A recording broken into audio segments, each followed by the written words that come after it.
to the book of Joshua, chapter 4. I have been looking at a series called Memorial Stones. We have today's lesson and 4 more, and we'll bring this to a close. We've been looking at the history of the Prescott Church and the history of our fellowship, and we're learning lessons along the way, and you will understand why we do what we do in many different ways. And so let's get our main verse, Joshua 4, 4 through 7.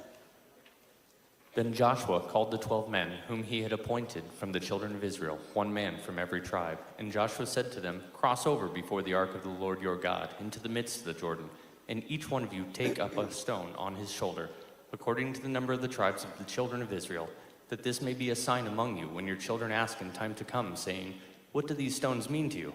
Then you shall answer them, that the waters of the Jordan were cut off before the ark of the covenant of the Lord. When it crossed over the Jordan, the waters of the Jordan were cut off.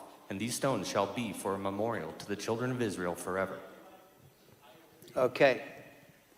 Silence over there. Okay, we're going to look today at the works in Russia. In 1917, they had what they called the Bolshevik Revolution. This took place in Russia. They were rebelling against the Tsar. And in the Bolshevik Revolution, the communists took over. We have some photos here that speak about this. This is Lenin. He was the leader, one of the leaders of the Bolshevik Revolution. And this is 1917 when they took over. Next photo. Here, this is some of their propaganda memorializing this. From that date, communists were in complete control. And one more photo here is that you understand this was extremely bloody. They killed anyone who was a threat, anyone who would disagree with them. The communists, when they took over, they hated Christianity. Lenin once called the idea of God an unutterable vileness. And so atheism was the foundation of their communist beliefs. And so they began to persecute Christians. They murdered millions of Christians over the succeeding decades. And the communists enacted laws that forbade Christians to hold services. It was illegal to provide any form of religious instruction to their children. It was absolutely illegal to share the gospel.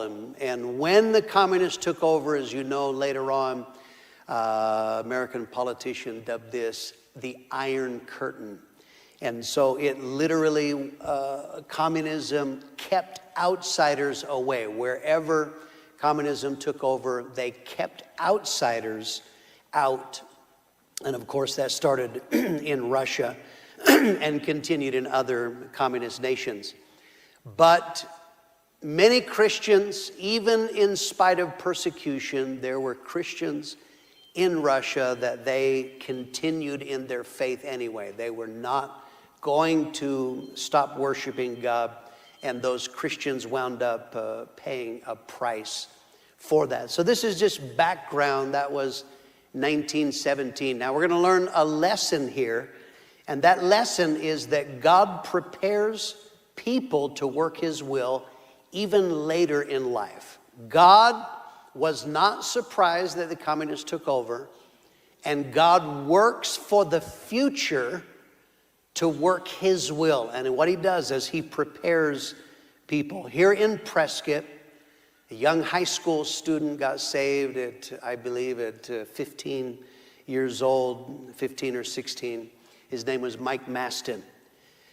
Mike Maston in high school, he had to choose a language to study as one of his courses. What would you like to study? The most common, of course, would be Spanish. There was German, there was French. Mike Maston chose Russian. Now, why? When I went to school, that was not even an option. Russian wasn't even an option. But for some reason, he was interested in the idea, fascinated him, of studying Russian in Prescott, Arizona.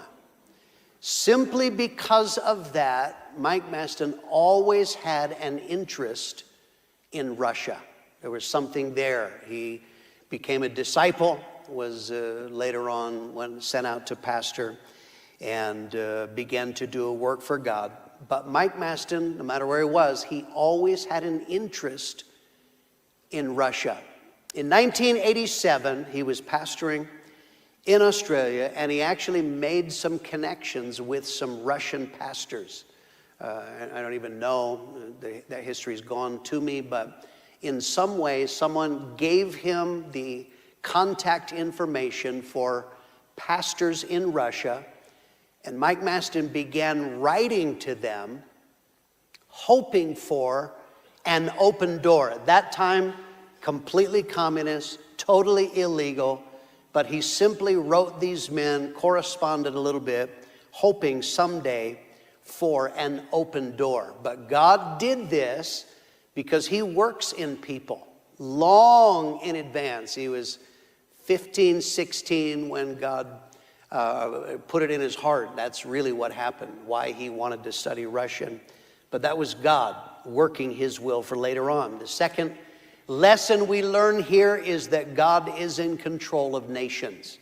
We look, you can read in the paper, oh, look at that terrible thing that happened, this revolution, that despot, this dictator rises. But the Bible says God is in control of nations. And if he's in control, one thing that God does, God opens doors. Revelations 3, verse 8.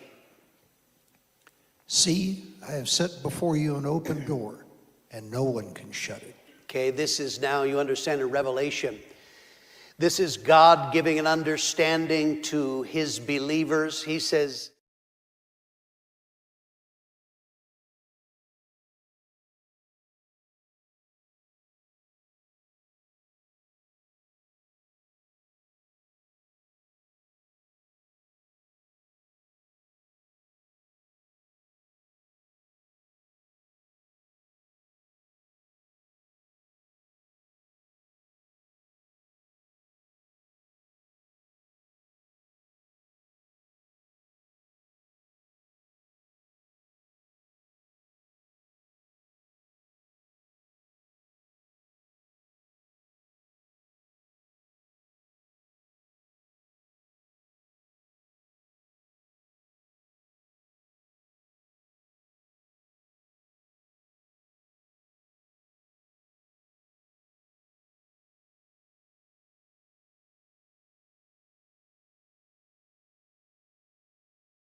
let's get our main verse, Joshua.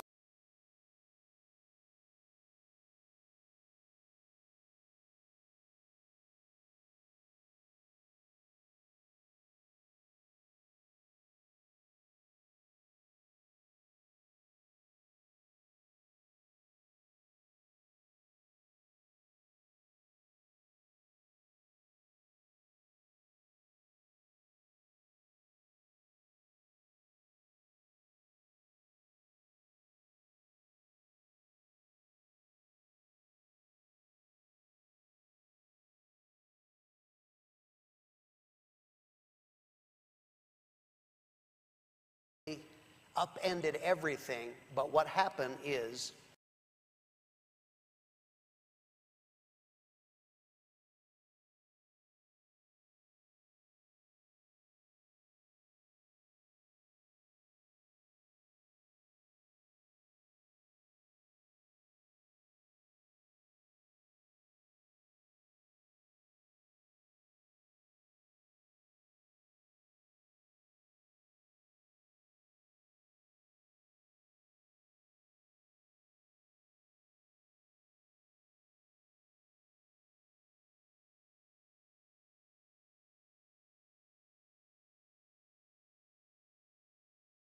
separating and dividing Germany and from east and west.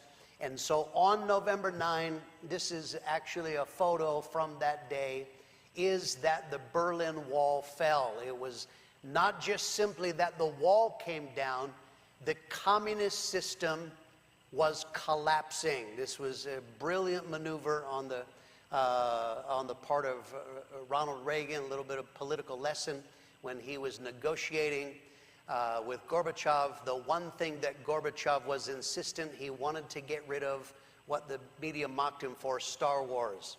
And what was it, SSI or SDI, I don't remember what the initials were. So he realized they're afraid of this, and so he said, absolutely not. Ronald Reagan managed to get, through his decisions, he got Russia to bankrupt themselves, trying to keep up with America. So this is not just simply a physical wall. Communism as a system began to collapse. And then the next photo here, the Iron Curtain is swept aside. East Germany throws open all of its borders. So now nations where it formerly was illegal for foreigners to go in, definitely Christians it was illegal, the doors started opening, and now in former communist nations, the gospel could be preached. Next photo. Here, this is these are some of the scenes from East Germany here, and the fall and the collapse of communism. It completely upended everything, but what happened is the door opened. So whenever doors open in the world, our job is to respond. God's job is to open the doors. Our job is to go through them. We have to respond to that and go through that. So as a natural result, our desire is to preach the gospel. So now we wanted to plant churches in communist nations, former communist nations, including Russia. And so God stirred in Perth, West Australia. Mike Maston studies Russian as a boy in Prescott, is interested, trying to write to these Russian pastors, hoping for an open door.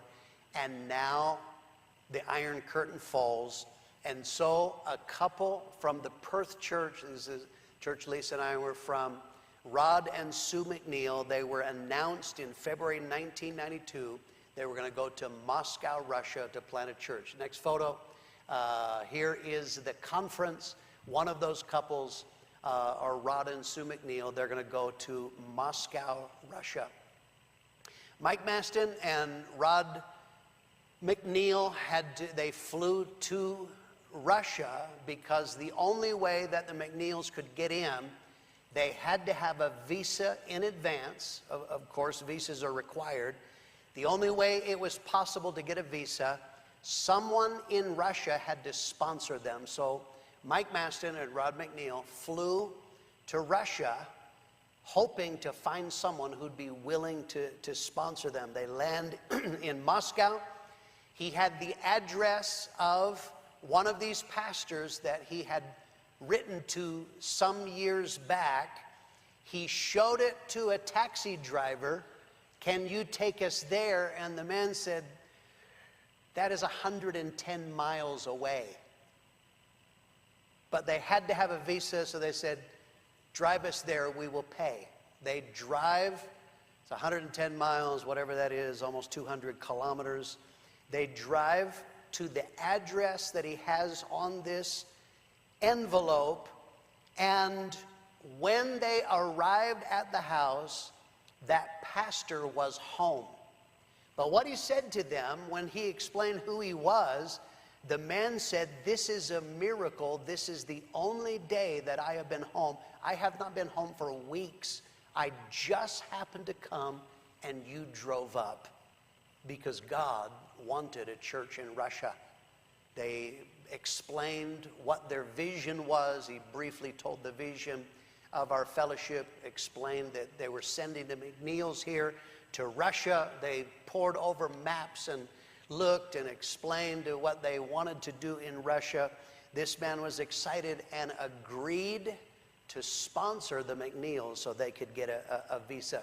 And so Rod and Sue McNeil came in 1992, began building a church in Moscow, Russia. And I want to tell you that was extremely difficult circumstances. Some of you have no idea how backwards the communist system was.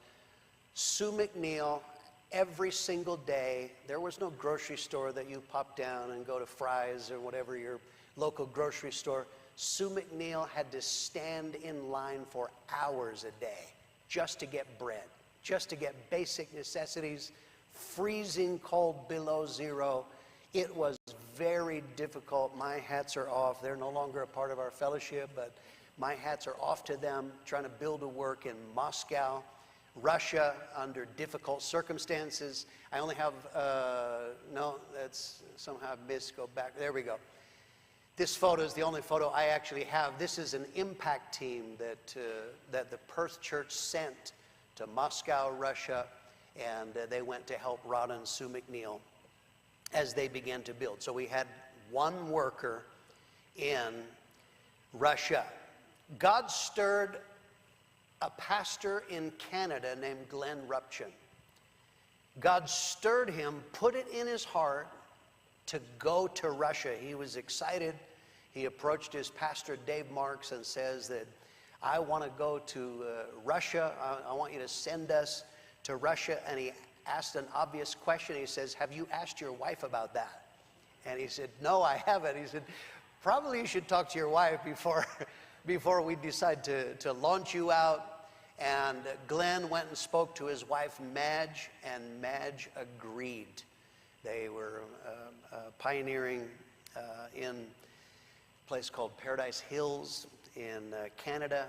And so 6 months after that initial conversation, they were announced to go to a city called Minsk in Russia. This was out of the Prescott Conference. We have a photo of that conference. Next photo. Go ahead. Somehow they're out of order. Somehow we mixed up the order. Keep on going, next one. Let me see if I can find the right one. Go next. I'm looking for the one for the conference. If you see Pastor Mitchell praying for them, nope, that's not the one.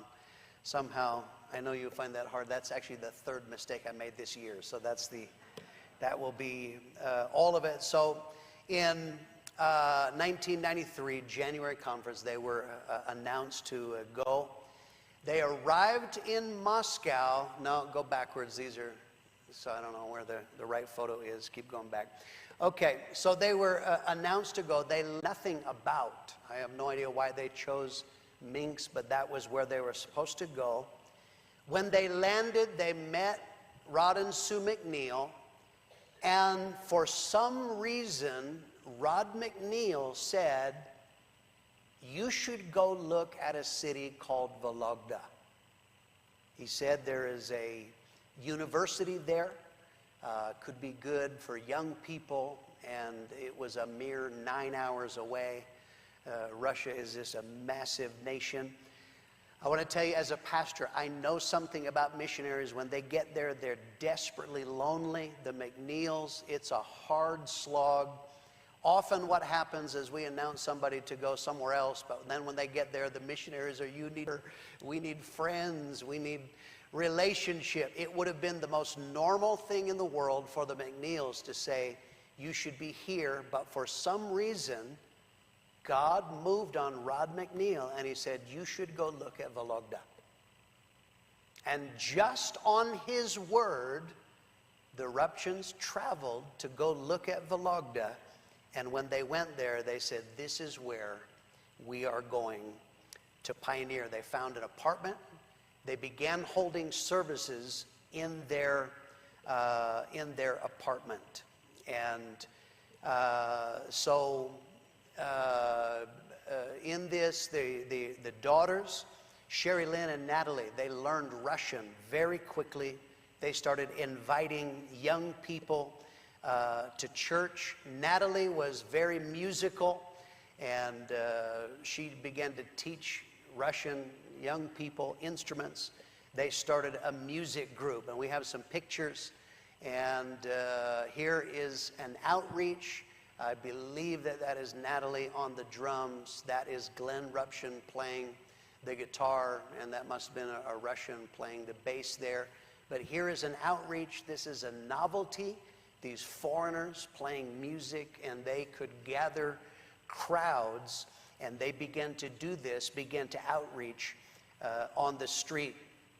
Very quickly, the apartment grew much too crowded. And so they rented a hall in the center of the city.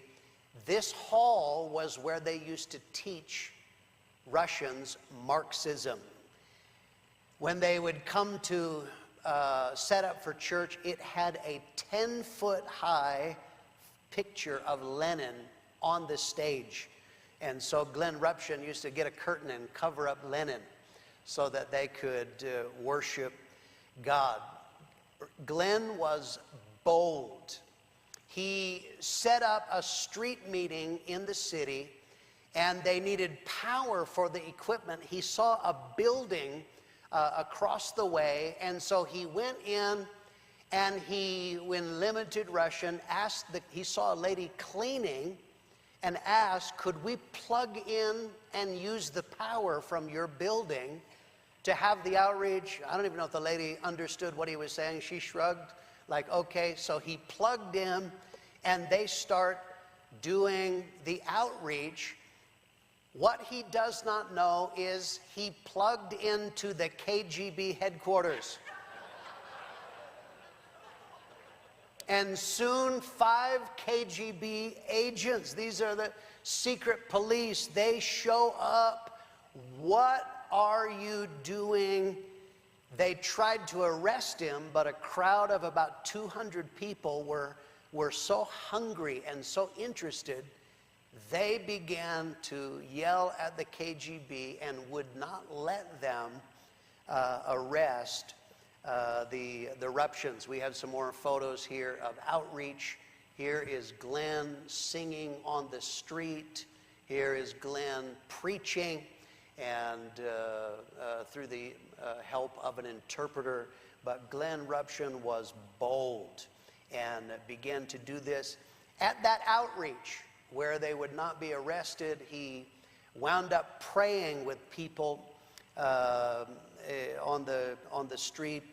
And so he said, our hall is across the street. If you want to know more, come with me. As they made their way into their hall, about 25 people went over, and he was then able to begin to deal with them more in depth. God began to build this work supernaturally. They had to move buildings. They were growing rapidly. They had to move buildings for various reasons 10 times in the matter of 2 years. Now we have some photos. Next photo here. Here is early photos of the church. as they're laboring there, God is saving Russians just recently. These people were communists, but now God is doing this. This is a report in the trumpet. That's Rod and Sue McNeil in the bottom left-hand corner. The Ruptions you see there, that's the family. The second photo from the bottom on the right. And here is my parents. Dad went to preach in Russia, and here they are in Moscow. These are, you see these funny onion domes, all connected with the Russian Orthodox Church. But they began to build this work there. As the Ruptions are laboring now, they're getting these converts. Many of them were very young. One of these was an 18-year-old university student. The university student, he is attending university, and he had one of the professors in some kind of exchange program was a Canadian that they allowed to come and teach in Vologda again. God is working his will. His name was Bruce Maston, and Bruce Maston was a Christian. So he is teaching. God put it in his heart to travel to Russia, to move to Russia and teach. But he wasn't just simply teaching university courses. I don't know if he's an English teacher or what he was doing, but he was witnessing. And one of the students he began to witness to was a young man named Sergei Golubev. Began witnessing to him, and Sergei wanted nothing to do with this, but he kept on. Bruce Maston kept witnessing to him. So Bruce Maston had met the Ruptions, who are also Canadian. They have no connection. They're not from the same church at all. So he took Sergei, began to hear at what the Ruptions were doing. He took Sergei and introduced them to the Ruptions. And so Sergei Golubev started going to church. Sergei worked in a casino. He was a croupier. At the casino, he did that by night, and he would go, and when he would say, I have to go to my job, Glenn Ruption said, what job is it? I work in a restaurant. He lied. He was embarrassed to tell him he worked in a casino, but he was drawn. He said he was absolutely fascinated with the Ruptions and the love that they had. They're telling about Jesus. So he is going to church on Sunday and Wednesday, working in a casino. He says he's still getting drunk on Friday, but he got sick of this. He said, I can't keep living this life. And he decided, I am going to quit drinking, number one, and number two, this high-paying job at a casino. I am tired of working in a casino. I'm going to quit. He is with the Ruptions at 6 p.m., and Glenn reminded him, it's time to go to work. And he said, I've been lying to you. I haven't been working at a restaurant. I work at a casino, but tonight I'm quitting. And he did that. He quit and began living for Jesus, started getting involved, and as a natural result is God dealt with him, and Sergei Golubev felt called to preach. Here's the next lesson that we have. You never know what the person you are witnessing to may become. We should witness because everyone who's not saved needs to get saved. But think about this. A man named Bruce Maston is witnessing to a young man simply because he needs Jesus. But you never know the person you witness to, what they may become. Next photo. Here is Sergei Golubev pulling his first altar call. And here, Bruce Maston witnessed to him. The Ruptions followed that up. He gets saved, but now he felt called to preach. Young people started getting saved in the church in Vologda. And many of those young people, later on, they would become pastors and leaders in the Russian fellowship. Next photo is here we have, this is Sergei and Oksana Pahovsky. He told me red coats were very chic at that time, apparently in Russia. But here they are when they first get saved and wound up getting married.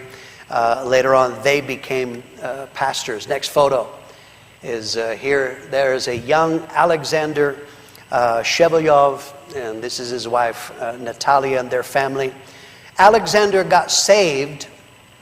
He's a young teenager, but during church, even though he had responded, he was a young little rebel. He would sit at the back and make jokes and was causing problems and distracting.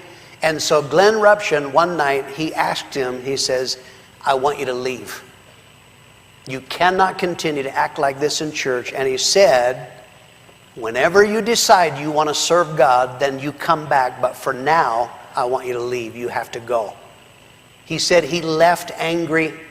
Glenn Ruption had to speak through an interpreter to tell him this. He was very angry that he was asked when he'd gotten saved. He just was a young punk kid, full of rebellion. He storms away, but as he is walking away, he then thought to himself, am I going to destroy my salvation and destroy my life because of pride?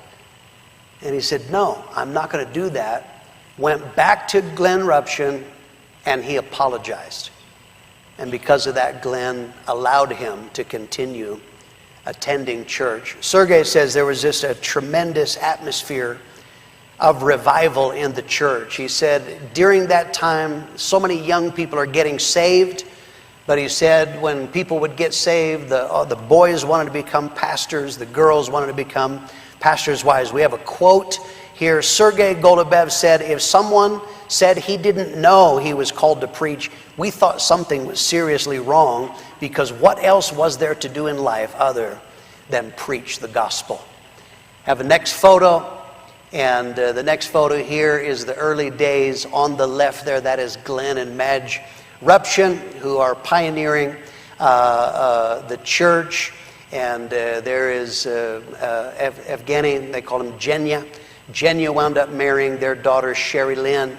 The Yusanovs, there is a young Sergei Golubev and Anya, and then another couple on the right. This is very, very early days, but God was doing something powerful. And what Glenn Ruption began to do is he started planting churches.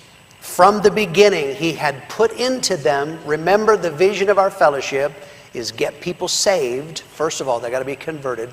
Make them disciples. Teach them, train them, impart a vision for preaching the gospel, train them in-house. But then our vision is plant churches. And so the very first couple that they planted was Sergei and Anya Golubev, and they planted them into a city called Sokol. Here we have some photo. There is a young Sergei, that is Anya peeking over his shoulder. Here's some of their first converts. This was the very first indigenous church, and it worked exactly like it worked. Sergei at that time was 20 years old. Anya was 17 when they went to pioneer this church. The next photo here is an impact team that they sent from Vologda to go and help them there in Sokol. Second couple that were sent out was Genya and Sherry Lynn Yusanov. And they went to a city called Rybinsk. Next photo is white. It was snowy there. That's why. Oh, there we go. No, keep going. That's the wrong way. Keep going the other way. There we go. This is in Rybinsk. That is Genya Yusanov. Remember, he's married to the Ruption's daughter. That is him there on the stage. That's actually Sherry Lynn is playing the piano there. On the top left, that's an early picture of their church. On the right, if I remember right, he said that is either an impact team or these are people that they were sending to go to some kind of meeting in Vologda. The third called Kostroma. Kostroma was actually planted. Tucson planted a church. Steve and Shirley Anderson, they went to this city called Kostroma. They had been pioneering, building this work for some time. And again, for an American to move to Russia, God bless the Andersons that they responded to the will of God. And Pastor Warner responded and sent them there. And so the third couple planted out. the Pahovskys, they took over this church from Steve and Shirley Anderson when they left. Next photo here. That's them. Okay, so this is now, again, this is the Pahovskys, and here are some of their early converts, and they're laboring, building a work in Kostroma. As the church began to be built in Russia, many pastors and many evangelists went. We send workers. This is part of our vision, is we send other workers, or pastors go themselves to preach and impart a spirit. We have Dave Marks. Dave Marks was the one who planted the eruptions. Next photo. And here is Dave Marks through the years in many different places. He is preaching and helped guide the church in Russia from the beginning, was extremely instrumental. Next photo, we have, here is Steve Bowman on the right, preaching in Vologda, that he went to labor there. Pastor Nigel Brown went to preach. Pastor Nigel Brown there is breaking the law. Illegal for a foreigner to go and preach on the street, but he's doing it anyway. And so we did this. Next photos. The next photo here is they decided to do a men's rally. And so Pastor Mitchell and Harold Warner went, gathering of men, and they gathered in them, met in Moscow, and they began to labor. That is the very first men's rally that they did. Next photo is Pastor Mitchell praying for the sick, and this is in one of these, I think that's actually in the first men's rally, and then in later years I would join Pastor Mitchell. Next photos, we have several of them. Next one. Here is now in the men's rally. I went with Dad, started going every year, and just the work, the growth that God did is just incredible. And so we began to do that, imparting a spirit. Now, I want you to understand the works. So the door swung open. We were able to send workers. But then communism, the bear began to rise again. Communism reestablished its hold. And I want you to understand, in all the churches that they plant, it is in an atmosphere of pressure, because they never know when someone may report them, and then the police or the KGB. We actually have a video. This is of the KGB or the police in a city.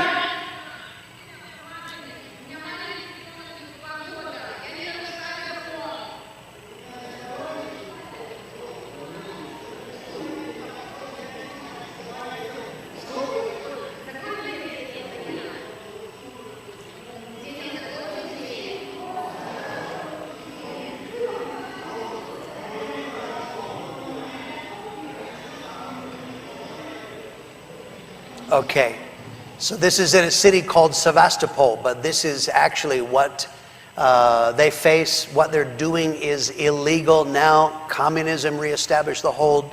It is illegal, and that is not uncommon, that at any moment someone reports them, the police, the secret police can burst in at any time, and they can be questioned, they can be arrested, and that has happened. So they're laboring to build a work in Russia. Let's talk secondly about Russian international church planting. Remember, our vision is converts, get people saved, make disciples, train them, plant churches, which is what they began to do in Russia.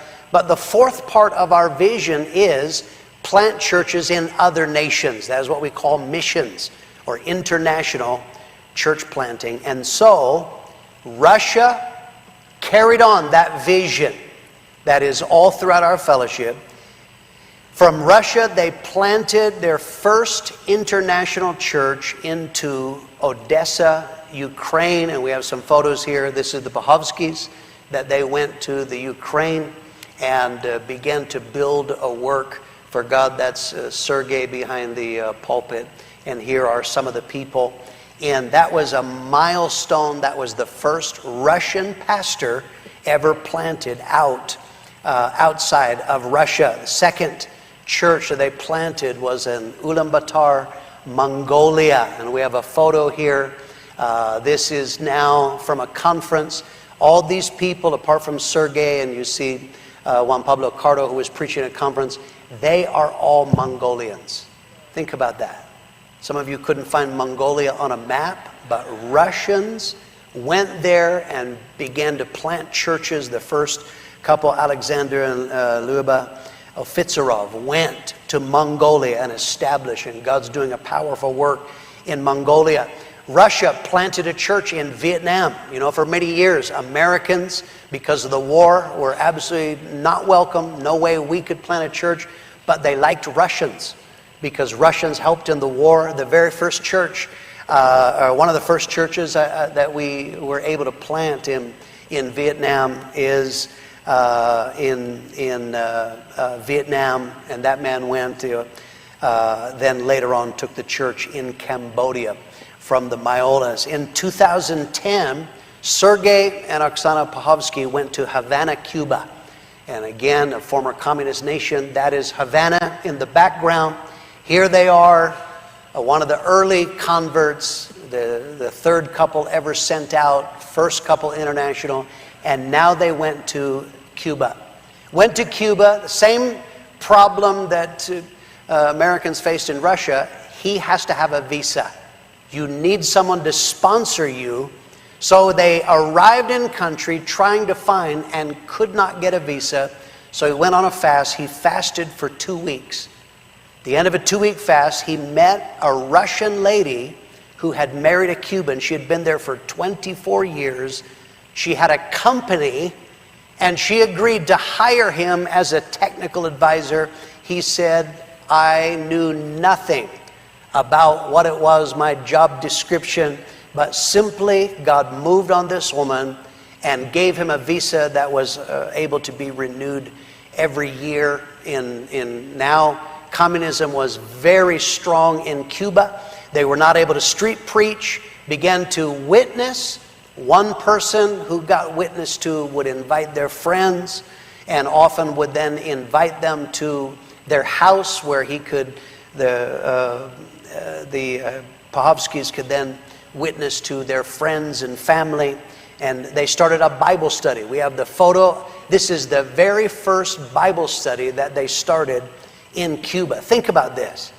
We plant in Canada, Canada plants in Russia, Russia plants in Cuba. This is the very first one. He said many of these people that came, originally many of these were employees of that Russian lady. She was making them come to church.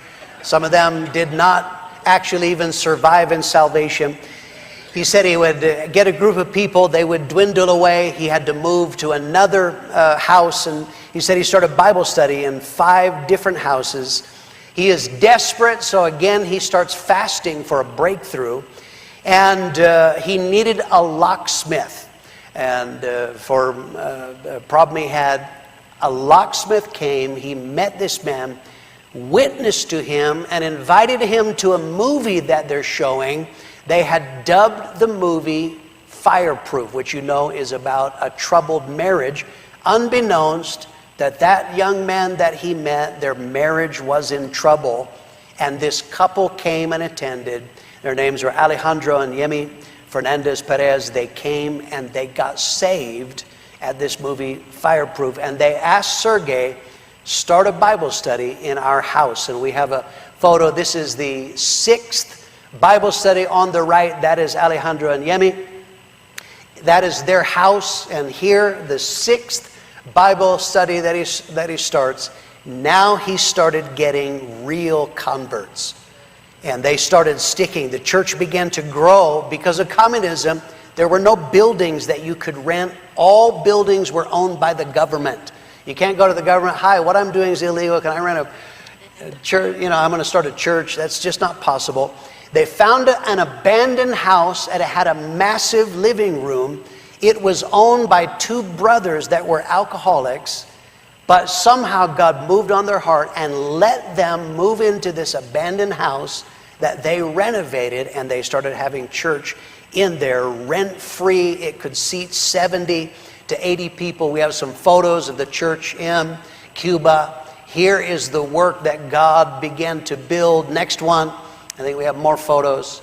These are all different shots of the church that they began to build. I think there's one more.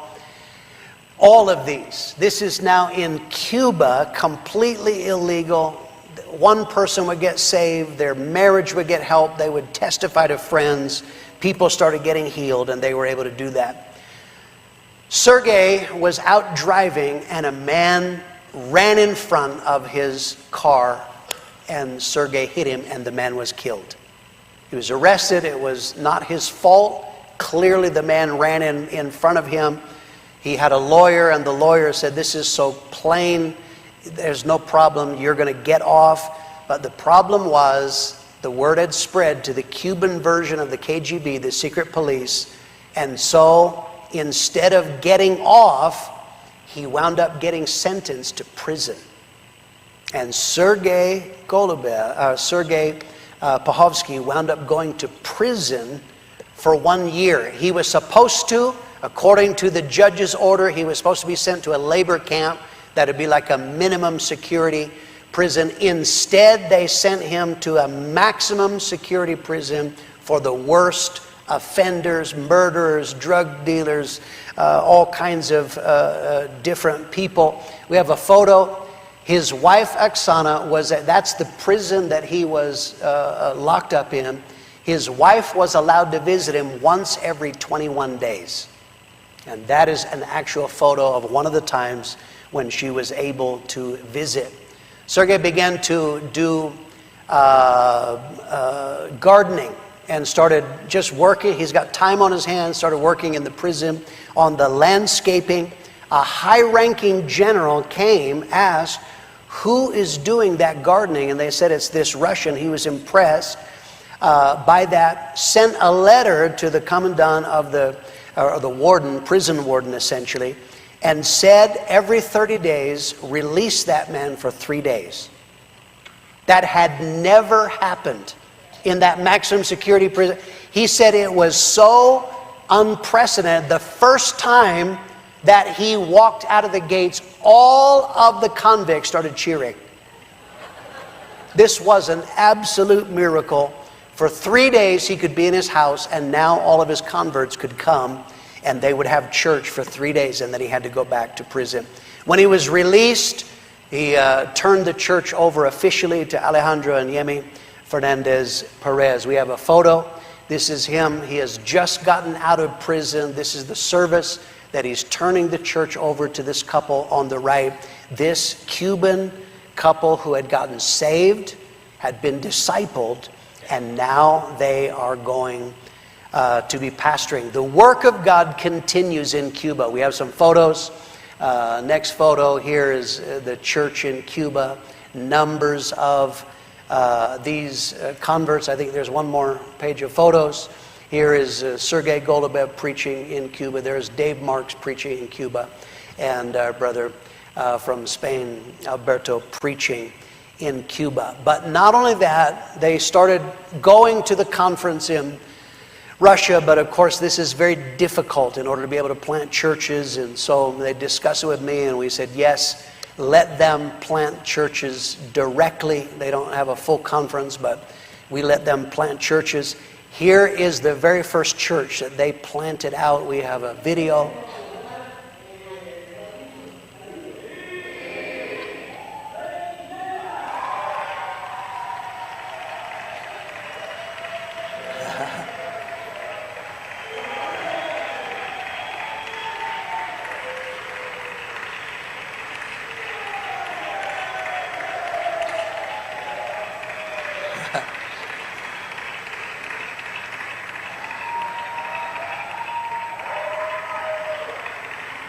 So think about this. This is our vision, is a native Cuban who's a convert, who'd been discipled, is now discipling himself, and it works. It's not just a Prescott thing. This is what God does, and the work in Cuba continues. The work of God in Russia continues to move on. They are, for the past year to 18 months, there's been the war going on in Ukraine. They've been locked out. We haven't been able to have many pastors go in. But what God is doing is that many of their churches are having waves of young people, to where they're having like 100 visitors a night of young people getting saved. We have a concert in Vologda. We have a video. Here's the altar call. 85 young people came that night. And that is Sergei Golubev's son is the one pulling the altar call that night. This is what God is doing. Russia now has planted churches in Cuba, Armenia, Vietnam, Mongolia, Israel, Georgia, Serbia, China, Romania, Ukraine, Cambodia, Uzbekistan, Belarus, Moldova, Lithuania, Crimea, and Egypt. The international works that God has done. Thank God. Now, of those nations, not all of those works have survived. In some of the places that I just named, it's very, very tough going. The pastor that went to Belarus, you understand Belarus is the tightest connection to Russia. He's been very helpful to Russia in the war in Ukraine. The pastor was raided by the police. They beat him and arrested him, held him for a few weeks, and then they deported. Here's a photo of this pastor as they are able to make it out. This is when they land back in Russia. And so this is where they are sending churches. Many times is very difficult, but they have this vision that we want to preach. Last conference, they just had their conference in August, September, I can't remember which month, just recently, is they planted a new work into Port Said, Egypt, our very first work in Egypt. We have a photo. Here is this couple, a Russian couple, are going to Egypt from a communist nation to a Muslim nation, preaching the gospel. I want to tell you, our vision works, and it works all over the world. There are currently 47 churches that we have in the nation of Russia, and there are another 14 churches that they have planted in another 9 nations. We have photos here to quickly skip through. We have 7 slides. These are all Russian pastors or mission churches that they have planted. Here are these workers laboring with the same vision that we had in Prescott, Arizona. They are laboring and building a work for God. We need to worship God and thank God for His goodness. God, thank you. Thank you, Lord God, for letting us be a part of your work, Lord God.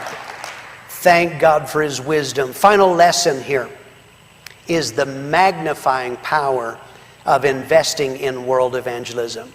Glenn and Madge Ruption, they were announced out of the Prescott conference, but after we gave some initial money that was raised in conference, the work in Russia has been paid for entirely by the church in Chilliwack, British Columbia, Canada. Now, the reason why that's so impressive, Chilliwack is not a large church. It is not very big at all. Financially supporting the works in Russia was a huge sacrifice. Not only did they continue to invest to get the Vologda church going, but many of those nations that they have planted in is in their various world evangelism ventures. And I want to tell you, Pastor Dave and Sherry Marks and the Chilliwack congregation, they have made a huge impact in the world. That's what world evangelism does. You can be from a small place. Your church doesn't have to be that big. When you invest, you magnify. I want to tell you, the Marks and the Chilliwack congregation, your impact in the world has been huge because of your obedience to God. Thank God. That's all we have. God bless you. The service will start at 10:30.